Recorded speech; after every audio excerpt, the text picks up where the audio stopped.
What is the most difficult soft skill you have had to learn that you use often or benefit from having? Courtney, do you want to kick us off? Sure. Yeah. I would say one that you really only get through experience, whether it's UX or just corporate in general, is kind of learning how to be a self-starter. My role right now is very hands-off in terms of the relationship with my manager, which is great, but it also means that I'm kind of doing a lot of research on my own and have to make sure I'm keeping my priorities and deadlines in line. So that's definitely a skill that I'm glad that I got in previous job experiences that I've been able to transfer well to product designer. And then I would say the other one, of course, is communication, which is something that is important like in all areas of life, but specifically when you're having to communicate like design decisions and communicate with higher ups in the company. That's something that you might not get a lot of practice of until you start doing it. I'll go to Kelly. So one thing is that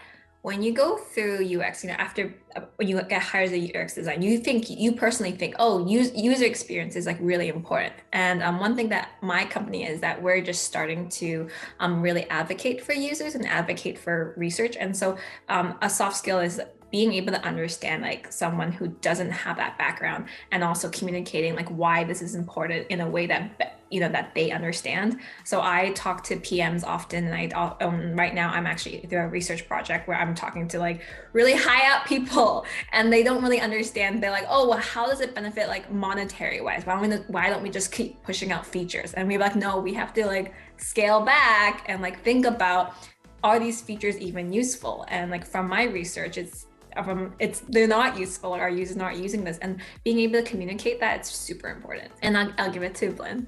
Thank you. And sorry I didn't mention it earlier. I currently work at CHIT. I'm a UX designer / human-centered design analyst, for some of you that can't see the chat.